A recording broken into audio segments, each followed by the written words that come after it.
Assalamu alaikum and welcome back to Iqra Book Festival 2022. Next up, I have the pleasure of introducing Dr. Rabia Chaudry. She is an avid reader who loves dabbling with numbers and creativity. So over to you, Maria. Walaikum salam. Thank you, Sidra. I'm delighted to be speaking to Rabia Chaudry today. And a little bit about Rabia. Rabia is an attorney, advocate, and author of the New York Times best-selling book, Adnan's Story. She's also the executive producer on the HBO documentary, The Case Against Adnan Syed. As well as this, Rabia is also the co-producer and co-host of no less than 4 podcasts, mashallah, the 45th, The Hidden Gin, Nighty Night, and Undisclosed. And Rabia is going to be talking today about her latest book, which is a memoir called Fatty Fatty Boom Boom. And it's a memoir of food, fat, and family.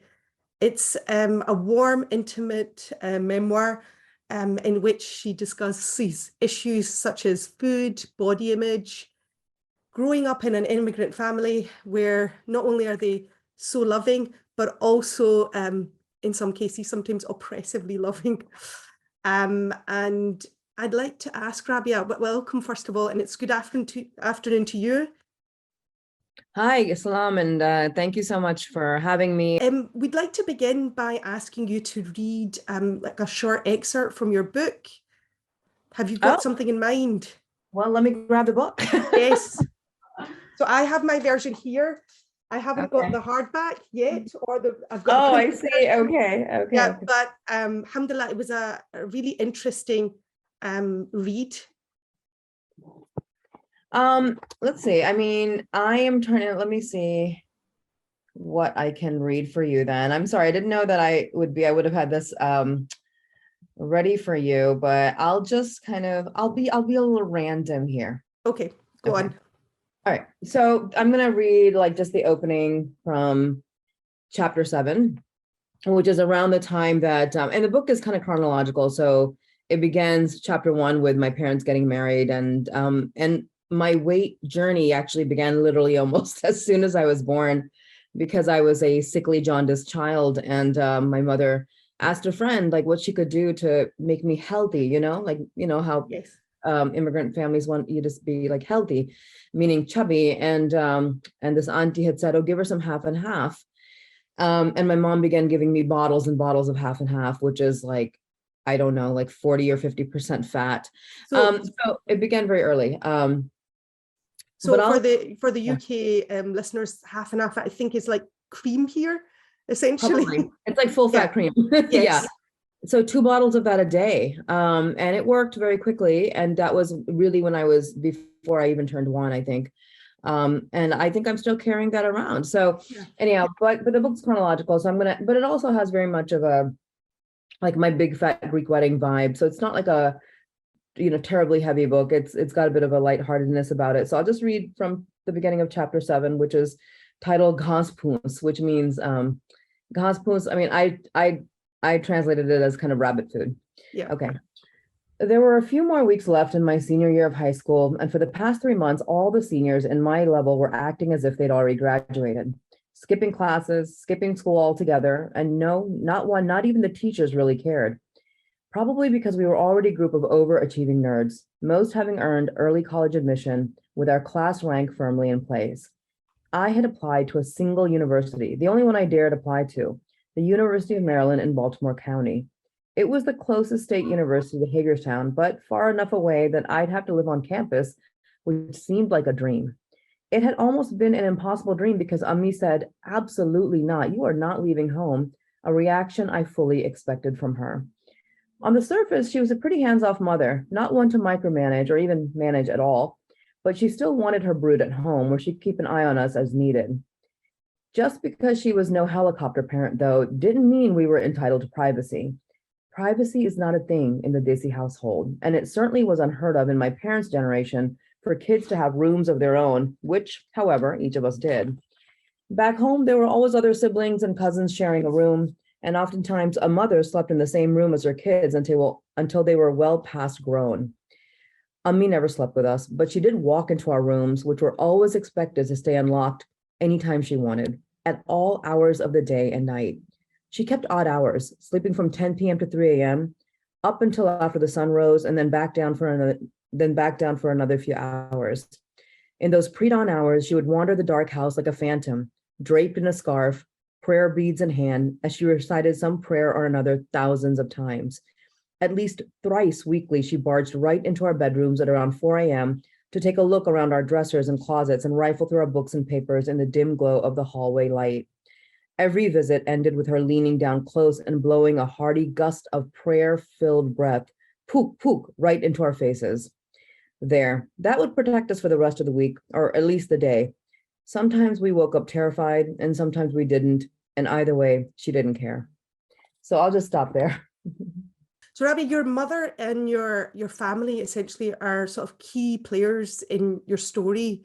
Sure. And I'm really curious as to what motivated you to share your story, essentially, especially under the backdrop of being a member of the South Asian community, where you're judged in terms of your appearance, your accolades, your failures, all of that. And there's an incident I remember in the story in your book where your mum is essentially warning you about you're on a journey back to Pakistan after some time, and she's saying, you know, they'll call you fat there because that's what they do in the community. They just state the obvious. Now, Right. What motivated you to allow yourself to write this book, being aware that potentially you could put yourself and your family under sort of scrutiny? You know, so the truth is, when my first book, Adnan's Story, was published, almost immediately, like within a month or two, the publisher and my agent, they started asking me, what's your next book going to be? And I hadn't even contemplated that there would be a next book, but it had gotten a great reception. It was a bestseller. It had critical acclaim. It did really well. So I can imagine that the publisher thought, you know, we can see if we can get another one out of her. But the thing about Adnan's Story was, because it was a story about a case, you know, it was incredibly, and I wrote it myself, I researched it myself. There wasn't anybody else involved in any of it. I felt like it almost killed me. It was so deep, like in terms of the research. I had to be careful about like getting every single fact right, going through a case file of tens of thousands of documents, like day by day, what happened in the investigation 20 years ago, bringing together 20 years of the story. It was really hard. And I thought, gosh, I don't know if I have it in me to do something like that again. And so I really kind of thought about it for a couple of years, and I thought, what could I write? And I enjoy nonfiction writing, although I've dabbled in some fiction. I said, what could I write that would not take that much effort in terms of research? And I thought, well, you know, the through line of my life, if I were to write, any one of us can write a memoir in many different ways. You know, we all have different stories to tell about our lives. And I thought, this is a story that kind of nobody has heard me talk about, this aspect of my life, even though about 10 years ago, a friend of mine who edits, who's an editor at a Muslim magazine, said, you know, in private, you're always talking about weight and fitness and, you know, just struggling with this stuff. Why don't you write about it? And 10 years ago, I wasn't ready. I said, I can't ever write about that stuff publicly. I'm just a lot of shame around it. Yeah. And you feel very, very vulnerable. But now I kind of felt like, you know what, I can do this. And I can do it because I get to control, obviously. It's not like an essay. It's not like a partial. I get to tell the whole story, right? All parts of it. And also because these are the stories that like have been told over and over in my family, that we all know as canon, that make me laugh after all these years. And it still goes on. Like there's never a time I meet my relatives that there's not some like, you look like you've gained weight or lost weight, or like and you can't have an interaction in which like there's not some comment. I could win the Nobel and they would say, okay, but you look like you've lost a little too much weight. There's always some, you know, and so for me, and I thought this is also going to resonate with a lot of audiences, right? I mean, the criminal justice story maybe has a limited audience. The Muslim civil rights story has a limited, but come on, body image, weight, family, food. There's nobody who doesn't deal with these issues and think about them. So that's lovely. You touch upon the fact that you obviously did extremely hard research for your first book. I came across an interesting thing yesterday, and it was talking about memories being a strange thing, that we don't remember things, you know, moment by moment, exactly, day by day. We don't remember things. What we get instead is sort of an impression of what's happened. And what we end up doing essentially is sort of filling in the gaps when we recall that memory. So how was your research for your memoir different to the very fact-based research that you had to do for your first book? Yeah, I mean, that was a question that I grappled with, because I thought, what if I'm not remembering this particular event, how it happened? Yeah. Or this person, how they were, or this dynamic as it actually took place. So one thing I did do was and I'm very thankful for this, because I interviewed my parents and I recorded them. And my father has had a series of strokes, and his most recent one has left him with very little ability to speak. So I'm very grateful that I have those recordings. And, so I just went back but like I said, a lot of the stories in this book are just stories that like have been told so many times, like everybody in the family knows them. We're sick of hearing them. I almost didn't have to check. At the same time, they could be absolutely wrong.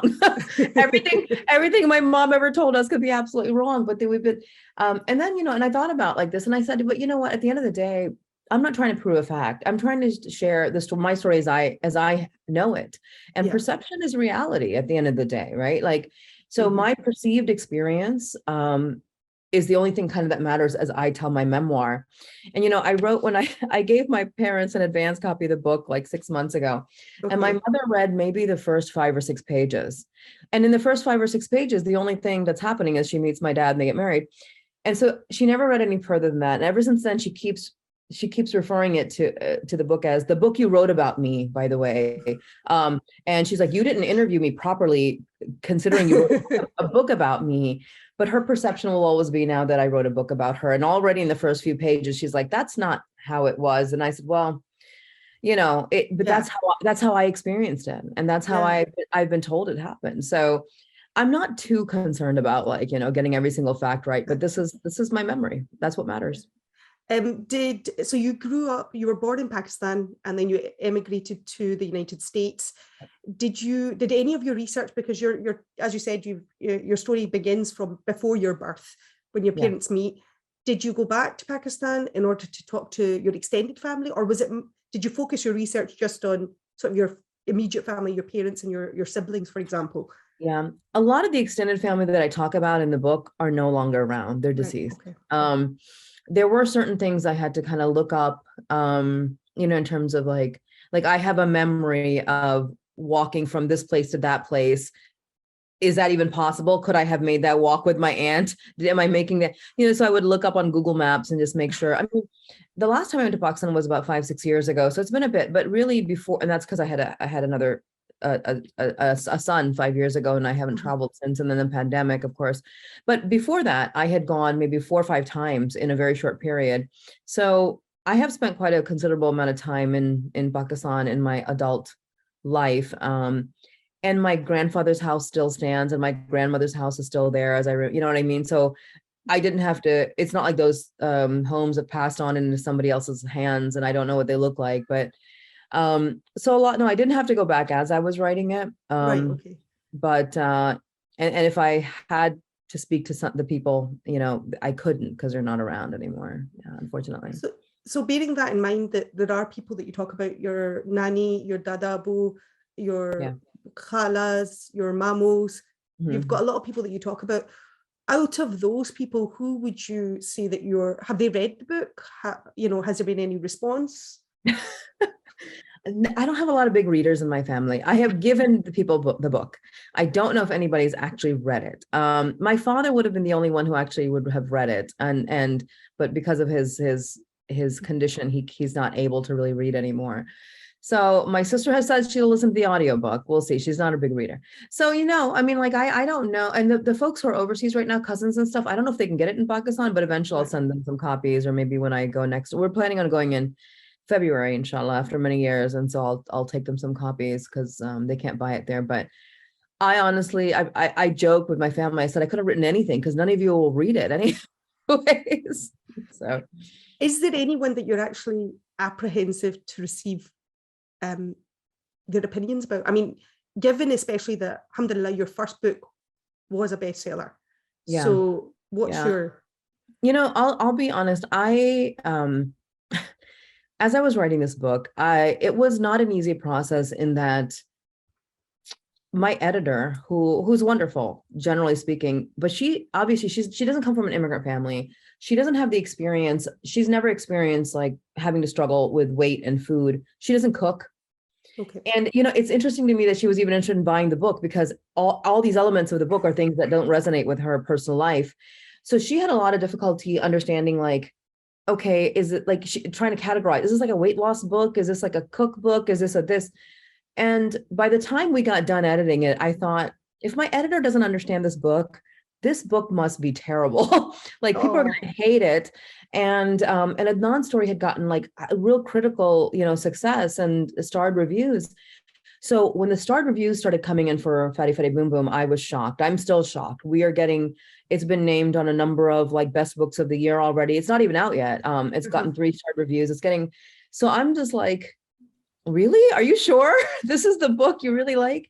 So I was apprehensive about like it finally being published on November 8th and people getting it into their hands.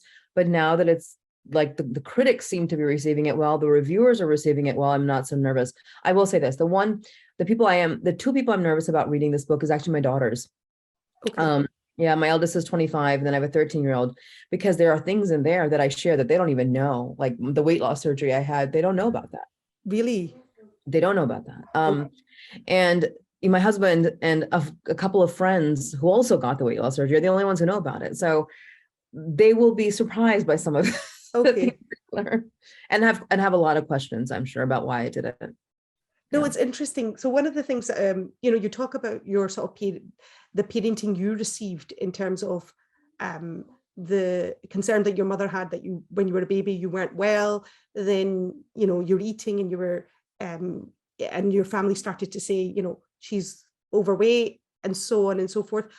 That journey that you've gone through and the subsequently, surgery that you've had done, how has that affected how you parent your own children in terms of, especially when it comes to food and fat, for example? Yeah,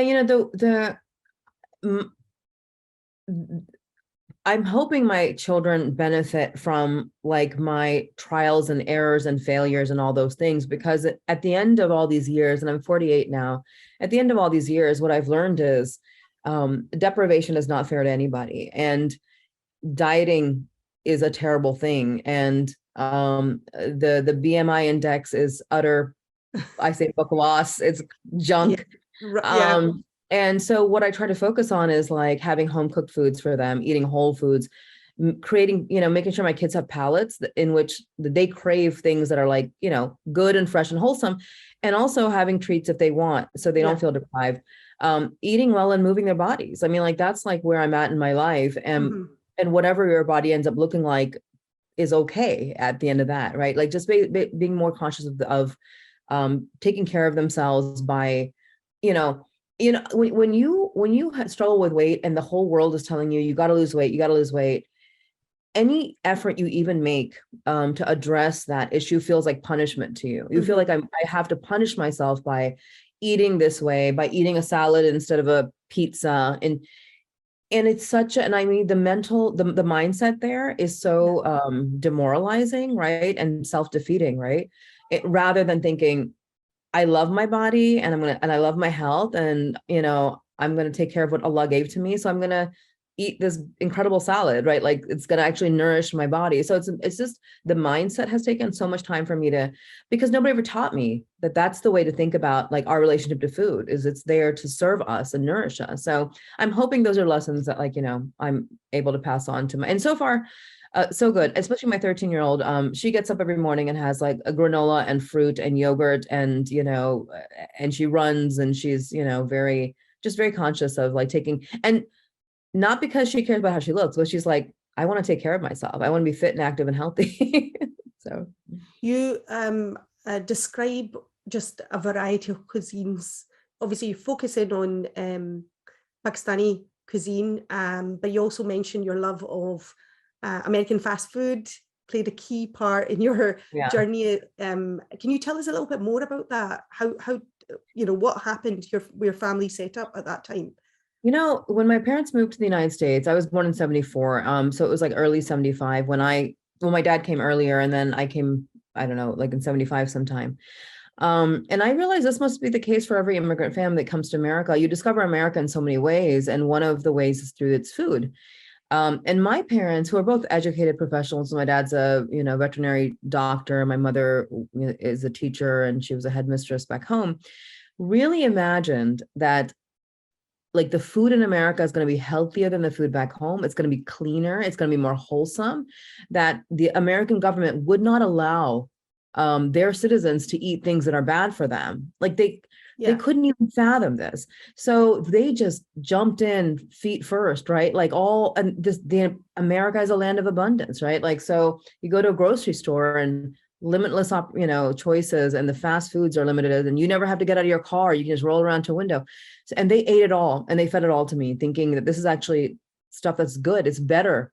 I remember growing up and them saying, oh, you know what? Back home, milawat karte hain. They have like everything, nothing is pure. They mix water in the milk, and nothing is clean, and nothing. And come to realize so many years later that like we've had it kind of backwards. Yes.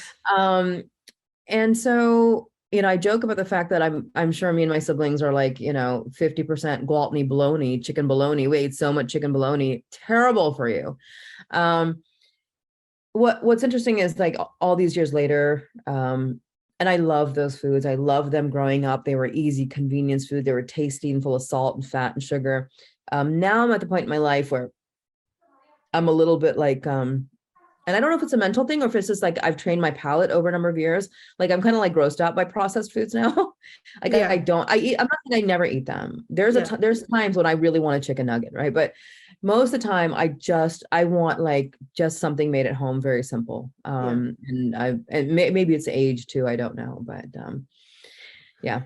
There's a question I want to ask. I'm just conscious that we've got not a huge amount of time. But one of the questions I wanted to ask is, you made a conscious choice to exclude the name of certain individuals within the book, so you don't mention their names. One of them is your ex-husband, and but you do describe the domestic violence that you experienced during that marriage. How did you go about deciding which topics or experiences were, let's call it, too sensitive for you to discuss? Or did you decide that actually, I'm just going to tell it as it is? I don't know if there was any experience that I excluded because of that. And I'll be honest, there were things that I was encouraged by my close friends and my husband that I shouldn't share, including the weight loss surgery stuff. And I thought if a woman, and I always envision this book, the reader, the average reader is going to be a woman who is around my age, who has gone through similar issues, that if she picks this book up and she expects an authentic, honest story, and I omit that, like to me, that's a lie. It's, it might not be a whole truth, but it almost feels like a lie to me. So I really didn't omit anything that I thought was salient to this theme. And that marriage was very much part of it. I mean, that marriage was not just physically abusive, emotionally abusive, verbally abusive. And that marriage is what made me, I never felt as terrible about myself physically as I did when I was in that marriage. And being on the receiving end of a lot of humiliation about my body and looks, not just from my ex, but from his family as well, it just made me sicker. It made me gain more weight. It made me eat in shame. And it had such an profound impact on me, because the truth is, until I got married very young. I was only like 21 when I married him.